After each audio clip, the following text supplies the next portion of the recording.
Perbedaan tujuan dan fungsi hukum. Topik ke-6, Pengantar Ilmu Hukum. Disediakan oleh Global Tutorial, sebuah channel untuk masyarakat umum termasuk mahasiswa. Teman-teman, hukum mempunyai tujuan melindungi kepentingan umum dan meningkatkan kesejahteraan umum. Dalam hal ini terseliplah asas kefaedahan dari hukum, karena mengingat tujuannya hukum itu merupakan alat untuk kepentingan manusia.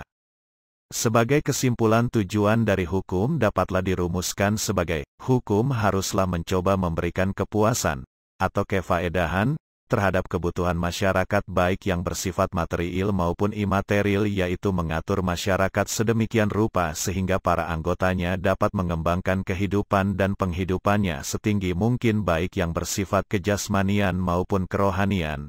Aristoteles mengajarkan dua macam keadilan, yaitu keadilan distributif dan keadilan komutatif. Namun, pakar hukum lain membedakan keadilan atas 6 macam, yaitu keadilan distributif, komutatif, vindikatif, kreatif, protektif, dan legalis. Teori dari Aristoteles ini disebut teori etis. Selain itu, tokoh yang termasuk dalam teori etis adalah Francois Geni. Definisi keadilan yang tertua datang dari Ulpianus adalah sebagai Justitia est constans et perpetua voluntas jus sum cuique tribuendi. Keadilan adalah kemauan yang tetap dan kekal untuk memberikan kepada setiap orang apa yang semestinya. Keadilan distributif adalah keadilan yang memberikan kepada tiap orang jatah menurut jasanya. Keadilan distributif merupakan asas yang menguasai atau mengatur hubungan antara warga masyarakat dengan masyarakat sebagai kesatuan. Atau dengan kata lain, keadilan distributif adalah kewajiban pimpinan suatu organisasi atau lembaga untuk memberikan kepada para anggotanya beban sosial, fungsi, imbalan, balas jasa, dan kehormatan secara proporsional atau seimbang sesuai dengan kecakapan dan jasanya, bukan berdasarkan asumsi, like or dislike. Contoh, orang yang bekerja lembur 8 jam, pendapatannya jauh lebih besar dibanding dengan yang bekerja 5 jam. Keadilan komutatif adalah keadilan yang memberikan jatah kepada setiap orang sama banyaknya tanpa harus mengingat jasa-jasa perseorangan. Keadilan ini merupakan asas persamaan, dan asas ini melandasi hubungan antar warga masyarakat terutama yang bersifat perdagangan. Contoh, pembagian beras pegawai negeri. Sebagai perbandingan, keadilan vindikatif adalah keadilan yang memberikan ganjaran atau hukuman kepada seseorang atau lebih sesuai dengan kesalahan yang dilakukannya. Lalu, keadilan kreatif adalah keadilan yang memberikan perlindungan kepada seseorang yang dianggap kreatif dalam menghasilkan karya ciptanya.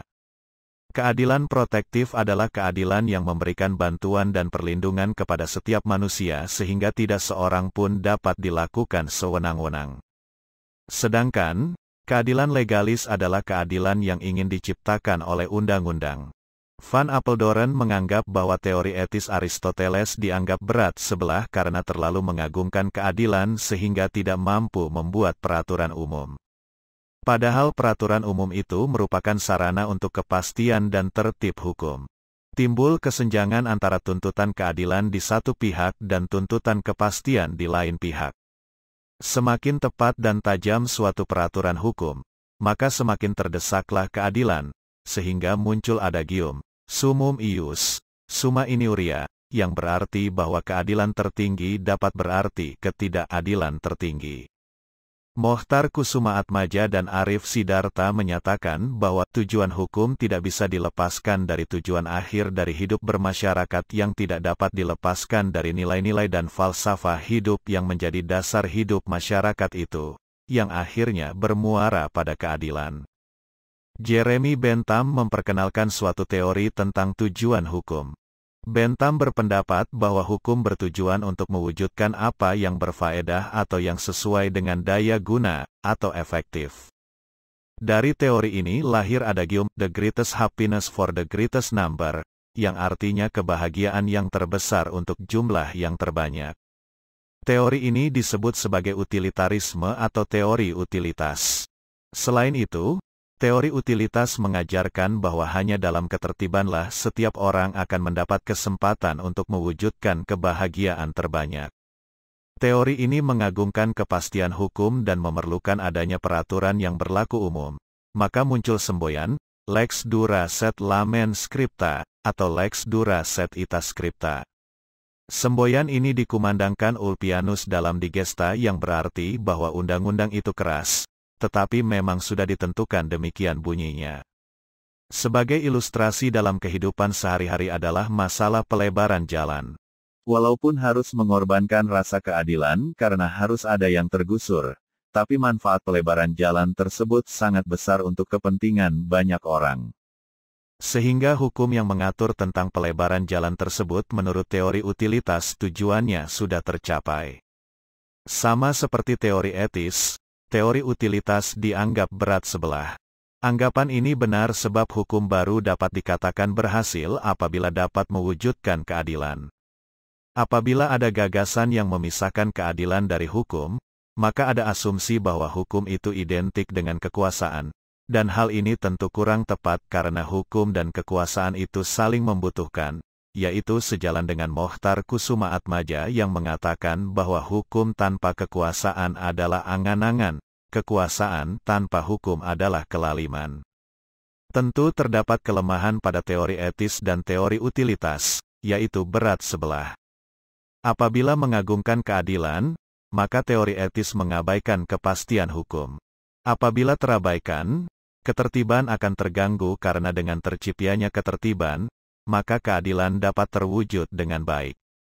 Lalu, apabila mengagungkan kepastian hukum, maka teori utilitas mengabaikan keadilan, padahal hukum itu dapat berfaedah apabila keadilan ditegakkan. Kelemahan teori etis dan teori utilitas inilah yang melahirkan teori gabungan dari kedua teori tersebut. Selanjutnya, untuk mengetahui fungsinya hukum dalam masyarakat harus dikembalikan pada pertanyaan, apakah tujuan hukum itu dalam masyarakat? Tujuan utama dari hukum adalah mencapai ketertiban dalam masyarakat. Menurut Lili Rasjidi, tujuan hukum itu ada dua, tujuan tradisional dan tujuan modern. Tujuan tradisional hukum adalah ketertiban dan keadilan. Sedangkan tujuan modern hukum adalah sarana pembaharuan masyarakat. Mengapa ketertiban itu yang didahulukan? Sebab tanpa ketertiban tujuan lain tidak mungkin diwujudkan dengan mulus. Tetapi menurut Lili Rasjidi, sebelum timbulnya ketertiban, sebenarnya harus ada sesuatu kepastian hubungan antar individu yang dikonkretkan dengan norma hukum terlebih dahulu. John Austin tidak menghendaki perubahan hukum itu secara radikal, atau revolusi, sebab akan menimbulkan kegoncangan, ketertiban, chaos.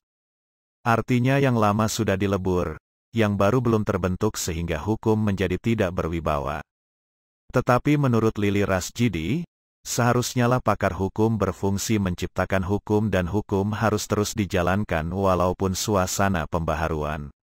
Sama halnya dengan pembahasan tujuan hukum, fungsi hukum juga beraneka ragam. Pada umumnya yang dimaksud dengan fungsi adalah tugas. Hukum berperan sedemikian rupa sehingga segala sesuatu berjalan dengan tertib dan teratur sebab hukum menentukan dengan tegas hak dan kewajiban mereka masing-masing. Mengkaji tentang fungsi hukum dalam masyarakat itu penting karena dalam kehidupan sosial masyarakat sering terjadi perbedaan kepentingan antara setiap individu. Kepentingan yang tidak selaras dapat menimbulkan konflik, dan hukum sering disalahkan karena dianggap baru berfungsi apabila ada konflik. Persepsi ini tentu keliru sebab hukum berfungsi bukan hanya setelah terjadi konflik, melainkan juga sebelum terjadinya konflik. Keberadaan hukum dalam masyarakat bukan hanya berfungsi untuk menyelesaikan konflik yang terjadi di dalam masyarakat, melainkan juga diharapkan menjadi sarana yang mampu mengubah pola pikir dan pola perilaku warga masyarakat ke arah yang positif. Keberadaan hukum merupakan syarat pokok, atau fundamental, bagi adanya suatu masyarakat yang teratur. Hukum memiliki fungsi dan peranan yang tak terhingga ragamnya dalam kehidupan manusia sehari-hari. Sebab hukum memiliki fungsi dan peranan yang sangat penting dalam kehidupan masyarakat.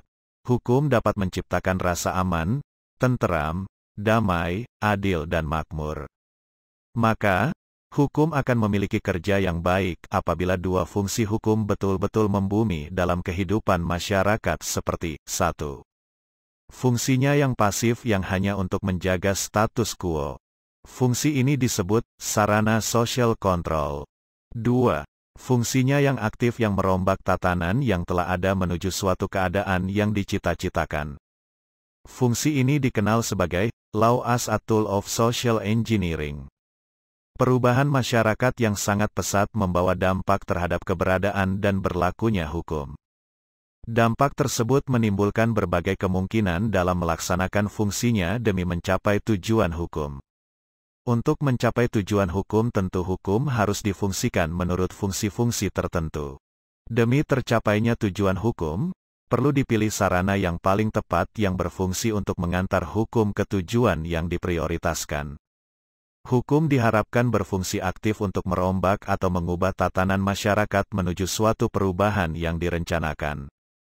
Pada hakikat, hukum, perundang-undangan, merupakan rencana, dan akan menjadi hukum apabila telah difungsikan atau dilaksanakan dalam kehidupan masyarakat. Mengetahui dan memahami berbagai konsep tentang fungsi hukum, paling tidak, akan memperoleh gambaran tentang fungsi-fungsi hukum yang sebenarnya dapat mewujudkan tujuan hukum yang diprioritaskan. Konsep fungsi hukum tentang bagaimana hukum difungsikan agar dapat mewujudkan tujuan hukum, merupakan hal yang wajar terutama untuk mencegah konflik, mengatur tatanan hidup manusia, dan menyelesaikan setiap konflik yang terjadi dalam persinggungan antar individu. Kondisi inilah yang menyebabkan para ahli hukum dalam melaksanakannya betul-betul memperhatikan dengan bertumbuh pada hubungan antara hukum dengan masyarakat di mana hukum itu diberlakukan.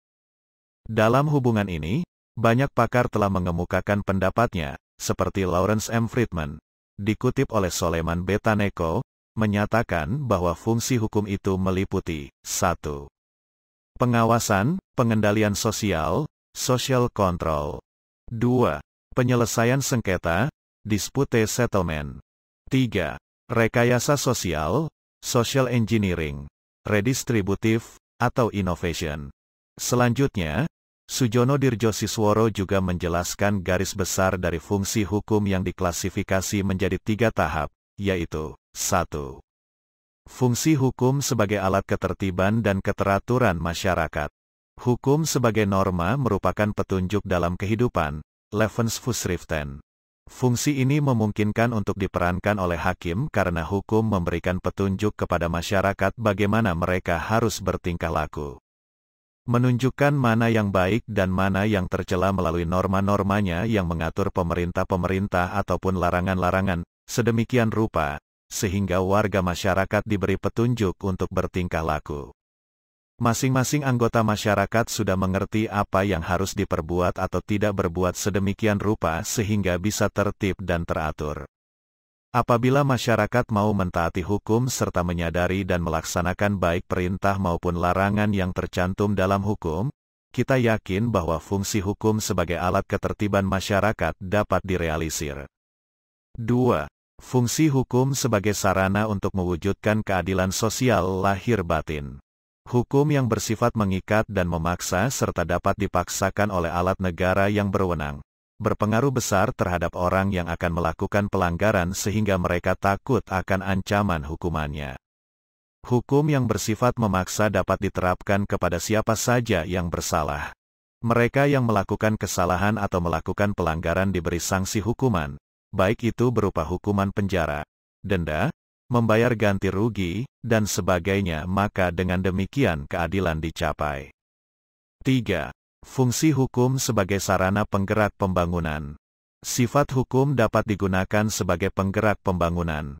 Hukum sebagai sarana pembangunan merupakan alat bagi aparatur untuk membawa masyarakat ke arah yang lebih maju. Dalam hal ini sering ada kritik atas fungsi hukum sebagai alat penggerak pembangunan yang dianggap melaksanakan pengawasan perilaku dan mendesak, semata-mata hanya kepada masyarakat saja. 4. Fungsi kritis dari hukum. Kini sedang berkembang pandangan bahwa hukum mempunyai fungsi kritis, yaitu daya kerja hukum tidak semata-mata melakukan pengawasan terhadap aparatur dalam melaksanakan hukum. Fungsi ini berarti bahwa hukum tidak hanya mengawasi masyarakat semata-mata tetapi berperan juga untuk mengawasi para pejabat pemerintah, para penegak hukum maupun aparatur pengawasan sendiri. Demikian semuanya harus bertingkah laku menurut ketentuan yang berlaku. Jika demikian halnya maka, ketertiban, kedamaian, dan keadilan dalam masyarakat dapat diwujudkan dan fungsi kritis hukum dapat berjalan dengan baik. Terdapat pendapat bahwa pada dasarnya hukum mempunyai 3 fungsi yang harus diperankan dalam suatu masyarakat. Dalam hubungan ini, juga oleh Surjono Sukanto, 1992, mengemukakan fungsi hukum yang terdiri dari 1. Untuk memberikan pedoman kepada warga masyarakat, bagaimana mereka harus bertingkah laku atau bersikap dalam menghadapi masalah-masalah dalam masyarakat yang terutama menyangkut kebutuhan-kebutuhan pokok. 2. Untuk memberikan pedoman kepada warga masyarakat. 3. Untuk menjaga keutuhan masyarakat yang bersangkutan. 4. Memberikan pegangan kepada masyarakat yang bersangkutan untuk mengadakan pengendalian sosial, social control. Konsep fungsi hukum sebagai sarana yang digunakan untuk mencapai tujuan hukum dalam masyarakat antara lain, 1. Fungsi hukum sebagai sarana social control. Fungsi ini bertujuan untuk memberikan suatu batasan tingkah laku masyarakat yang menyimpang dan akibat yang harus diterima dari penyimpangan, seperti membuat larangan, tuntutan, dan ganti rugi. Sebagai sarana social control berarti hukum mengontrol tingkah laku masyarakat, yaitu memberikan batasan tingkah laku warga masyarakat yang dianggap menyimpang dari aturan hukum, serta akibat, atau sanksi, dari penyimpangannya. Hal ini sejalan dengan pendapat Roni Hanitijo Sumitro bahwa tingkah laku yang menyimpang merupakan tindakan yang tergantung pada kontrol sosial. Ini berarti kontrol sosial menentukan tingkah laku bagaimana yang merupakan tingkah laku yang menyimpang. Makin bergantung tingkah laku itu pada kontrol sosial, makin berat nilai penyimpangan pelakunya. Berat ringannya tingkah laku menyimpang ditentukan oleh kuantitas kontrol sosial di mana tingkah laku itu tergantung. Hukum hanya sekedar merumuskan aturan tentang batasan tingkah laku yang menyimpang dengan ancaman sanksi, atau hukum hanya menyesuaikan diri dengan kenyataan yang ada di masyarakat, sehingga hukum dapat dikatakan sebagai sarana menjaga status quo. 2. Fungsi hukum sebagai a tool of social engineering. Fungsi ini bertujuan untuk menciptakan perubahan-perubahan dalam masyarakat menuju kemajuan yang terencana. Artinya bahwa untuk menata kembali kehidupan masyarakat sesuai dengan tujuan pembangunan bangsa. Kehidupan masyarakat selalu mengalami perubahan yang pesat, baik pengaruh dari luar maupun yang terjadi dalam masyarakat bersangkutan. Oleh karena itu, pembuat hukum dituntut untuk mengikuti perkembangan masyarakat dalam membentuk hukum. Melihat kondisi tersebut, kebutuhan masyarakat menuntut bagaimana hukum berfungsi semula hanya mengontrol tingkah laku, dapat mengalami pergeseran dalam fungsinya yang aktif. Artinya, hukum berfungsi melakukan perubahan yang terencana dalam kehidupan sosial masyarakat agar hukum tidak lagi mengejar suatu peristiwa yang seharusnya diatur.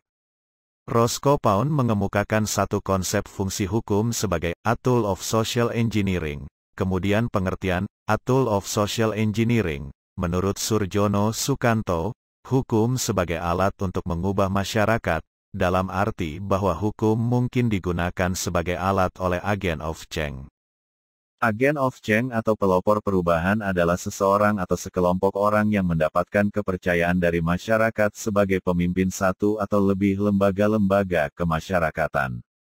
Social engineering merupakan pelopor perubahan yang dilakukan oleh seseorang atau sekelompok orang yang memperoleh kepercayaan dari masyarakat sebagai pemimpin atau tokoh, meliputi pejabat, aparat hukum, intelektual, dan sebagainya.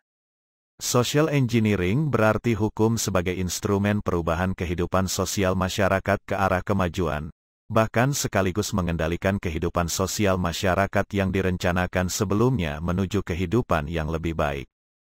Agar pelaksanaan hukum efektif sebagai social engineering, harus diperhatikan aspek non-hukum lainnya yang mungkin akan mempengaruhi bekerjanya hukum dalam menata kehidupan masyarakat.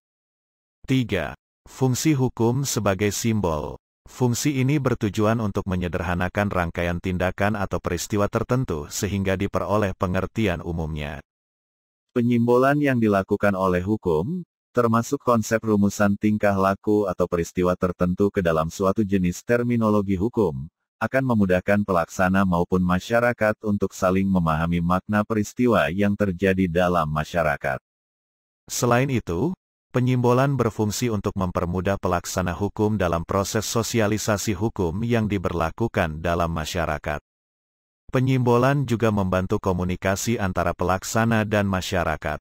Penyimbolan suatu aturan hukum merupakan langkah mendasar seolah-olah semua orang mengetahui sudah final, termasuk proses-proses atau rangkaian peristiwa hukum dalam satu istilah singkat dan sederhana. 4. Fungsi hukum sebagai alat politik.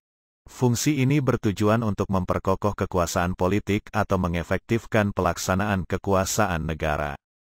Fungsi ini menunjukkan keberadaan hukum tertulis yang dibuat secara prosedural. Keberadaan hukum dan politik kenyataannya memang tidak mungkin dapat dipisahkan, karena keberadaan hukum sebagai kaidah tertulis merupakan pesan-pesan politik, tetapi setelah ditetapkan pemberlakuannya, tidak boleh ditafsirkan secara politik yang bermuatan kepentingan, tapi harus ditafsirkan secara yuridis. Sebaliknya, hukum tidak boleh dipisahkan dari nilai-nilai moral seolah-olah hukum tertulis tidak berkaitan dengan moral. Pemisahan hukum dari moral oleh kalangan penganut formal legalistik membuat nilai-nilai hukum semakin kehilangan bobotnya yang mestinya berfungsi sebagai institusi moral karena mengandung nilai-nilai kebenaran dan keadilan. Dalam mengkaji fungsi hukum sebagai sarana politik perlu dilihat dari dua pandangan hukum yang berbeda. Pertama, aliran dogmatik yang selalu melihat fungsi hukum semata-mata sebagai alat politik untuk mencapai tujuan kekuasaan. Hukum sebagai alat politik memandang keberadaan negara harus didukung oleh hukum, meskipun di sisi lain mengabaikan kepentingan rakyat. Kedua, aliran sosiologis yang menilai hukum memang sebagai alat politik dan merupakan hal yang universal, tapi bila diterapkan setelah diundangkan harus dipisahkan dari kepentingan politik penguasa negara. Pandangan aliran dogmatik menilai bahwa hukum tertulis itu otonom dan tidak boleh dicampuri oleh unsur-unsur di luarnya. Sedangkan, pandangan aliran sosiologis menilai bahwa hukum tertulis itu sebagai kenyataan sosial yang tidak mungkin bebas dari pengaruh yang ada di luarnya. Pendapat Hans Kelsen yang mendukung hukum dapat berfungsi sebagai alat politik adalah pemisahan politik secara tegas sebagaimana dituntut oleh ajaran murni tentang hukum, dan bukan dengan objeknya yaitu hukum. Dengan tegas dikatakan bahwa hukum tidak dapat dipisahkan dengan politik.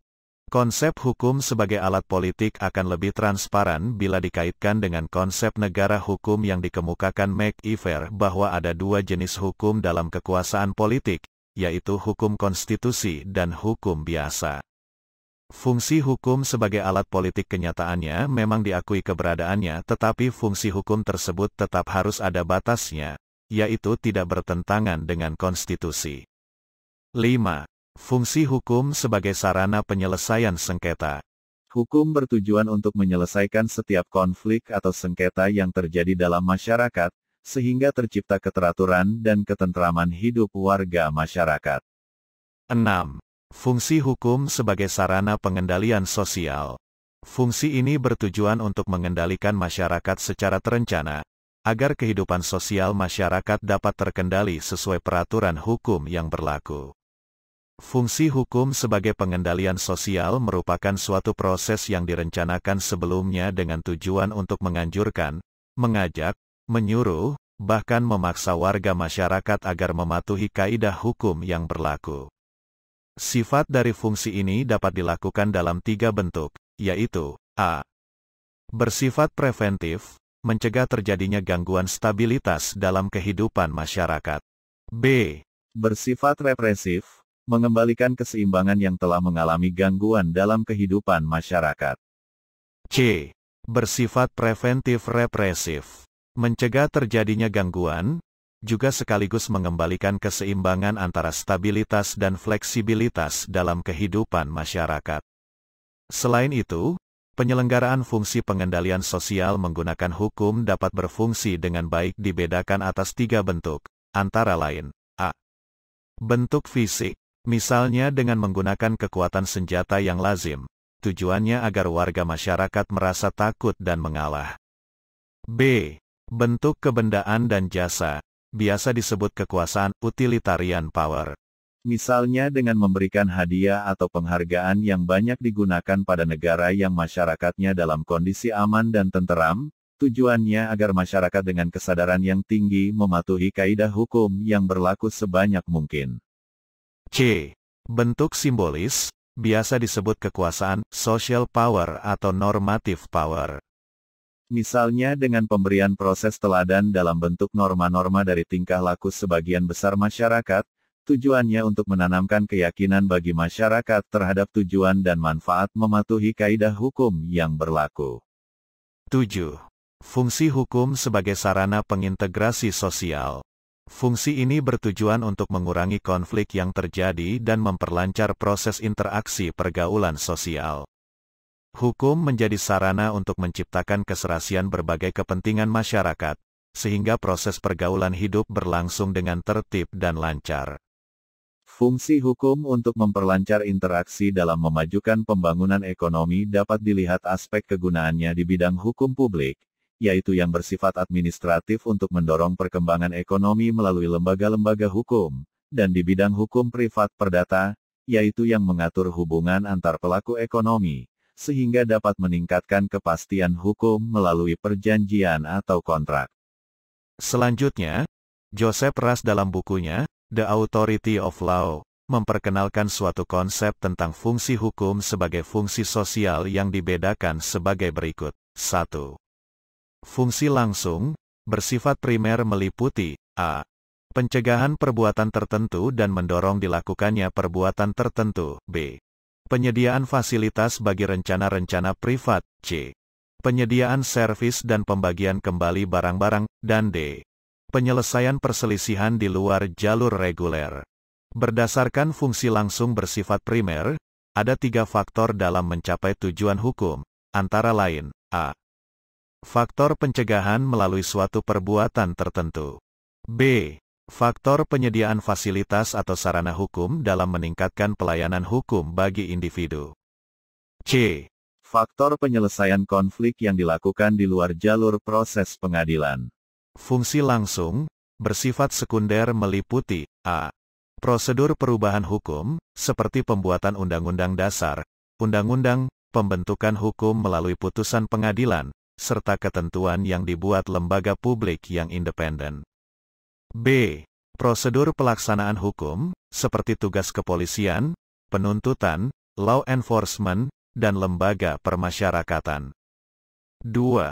Fungsi tidak langsung, yaitu memperkuat atau memperlemah kecenderungan untuk menghargai nilai-nilai moral tertentu, seperti kesucian hidup, memperkuat atau memperlemah penghargaan terhadap otoritas umum, dan mempengaruhi perasaan kesatuan nasional. Michael Hager menjelaskan bahwa hukum dalam fungsinya sebagai sarana pembangunan dapat mengabdi ke dalam 3 sektor, yaitu, 1. Hukum sebagai alat penertib, ordering. 2. Hukum sebagai alat penjaga keseimbangan, balancing. 3. Hukum sebagai katalisator, membantu memudahkan proses perubahan melalui pembangunan hukum. Selain fungsi-fungsi hukum di atas, hukum dalam kehidupan masyarakat mempunyai panca fungsi menurut Syahran Basah, sebagai upaya penegakan hukum yang merupakan condition sine qua non atau syarat mutlak untuk fungsi hukum itu sendiri, antara lain, 1. Direktif, sebagai pengarah dalam membangun guna membentuk masyarakat yang hendak dicapai sesuai dengan tujuan kehidupan bernegara, 2. Integratif, sebagai pembina kesatuan bangsa, 3.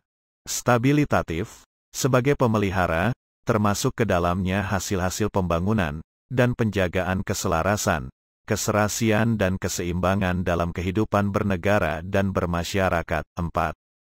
Perfektif, sebagai penyempurnaan terhadap tindakan-tindakan administrasi negara, maupun sikap tindakan warga negara dalam kehidupan bernegara dan bermasyarakat. 5. Korektif, baik terhadap warga negara maupun administrasi negara dalam mendapatkan keadilan. Selanjutnya, hukum tidak dapat bergerak sendiri untuk mencapai tujuannya. Untuk itu diperlukan bantuan alat-alat negara yang menegakkan hukum guna mencapai tujuan hukum. Untuk masalah keperdataan seperti tidak dipenuhinya perjanjian, pembagian warisan yang tidak adil, dan keinginan untuk bercerai, orang dapat mengajukannya ke pengadilan untuk diperiksa dan diputus oleh hakim. Untuk masalah-masalah pidana, seperti penghinaan, pencurian, dan pembunuhan, ada alat-alat negara lainnya sebelum dibawa ke pengadilan, yaitu 1. Polisi, yang terutama memiliki tugas mencegah dan menanggulangi kejahatan dan gangguan keamanan. Kata polisi berasal dari kata Latin, politia, pemerintahan sipil, civil administration, di mana akta politia itu sendiri berasal dari kata Yunani kuno, polis, yaitu kota yang merupakan suatu negara, city-state, di zaman Yunani kuno. 2. Jaksa yang memiliki tugas mewakili negara sebagai penuntut perkara pidana ke pengadilan. Dengan demikian hukum mempunyai fungsi yang sangat besar dalam pergaulan hidup di tengah-tengah masyarakat. Tinggal sekarang kita mencari upaya yang terbaik. Bagaimanakah memfungsikan hukum tersebut, agar apa yang telah diuraikan di atas dapat terlaksana dengan baik. Salah satu upaya yang dapat dilaksanakan guna memfungsikan hukum, maka para penegak hukum dituntut kemampuannya untuk dapat melaksanakan dan mengimplementasikan hukum dengan baik, dengan kemampuan yang dimiliki oleh masing-masing petugas, misalnya, 1. Menafsirkan hukum sesuai dengan keadilan dan posisi masing-masing. 2. Bila perlu diadakan penafsiran analogis penghalusan hukum atau memberi ungkapan a contrario. Tujuan hukum dan fungsi hukum memiliki keterkaitan, yaitu fungsi hukum dan tujuan hukum saling melengkapi satu sama lain, artinya bahwa untuk mencapai suatu tujuan hukum maka peranan fungsi hukum sangat diperlukan. Begitu juga dengan fungsi hukum yang tidak akan bisa dilaksanakan dengan baik apabila tanpa adanya suatu tujuan hukum. Untuk mencapai suatu tujuan hukum, maka hal yang paling diperlukan untuk mencapai tujuan tersebut melalui kesadaran hukum oleh masyarakat. Disinilah fungsi hukum sebagai rekayasa sosial diperlukan agar terbentuk kesadaran hukum oleh masyarakat.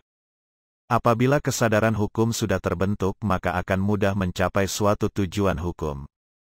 Jadi bisa disimpulkan bahwa fungsi hukum digunakan sebagai sarana untuk mencapai tujuan hukum. Fungsi hukum sering dicampur-adukkan dengan tujuan hukum, padahal terdapat perbedaan antara fungsi dan tujuan hukum itu. Tugas hukum mengatur tata tertib dalam masyarakat. Sedangkan, hukum sebagai alat untuk mengendalikan, alat untuk mewujudkan kehendak penguasa dan mempertahankan perintah-perintahnya. Dan banyak lagi tugas-tugas hukum yang lainnya. Mengenai tujuan hukum, para ahli mempunyai pendapat yang berbeda-beda. Sebagai kesimpulan dari pendapat-pendapat itu ialah, tugas hukum mengatur tata tertib dalam masyarakat. Sedangkan, hukum sebagai alat untuk mengendalikan, alat untuk mewujudkan kehendak penguasa dan mempertahankan perintah-perintahnya. Dan banyak lagi tugas-tugas hukum yang lainnya. Mengenai tujuan hukum, para ahli mempunyai pendapat yang berbeda-beda. Sebagai kesimpulan dari pendapat-pendapat itu ialah, 1. Pendapat yang berdasar kepada etika seperti Aristoteles. 2. Pendapat yang berdasar kepada kegunaan seperti pendapat Jeremy Bentham. Untuk mencapai tujuan hukum, maka hukum harus difungsikan sesuai dengan fungsinya. Keberadaan hukum yang merupakan suatu fenomena yang ada dalam masyarakat harus dioperasikan sehingga bisa mencapai tujuan-tujuannya. Demikianlah tutorial, perbedaan tujuan dan fungsi hukum.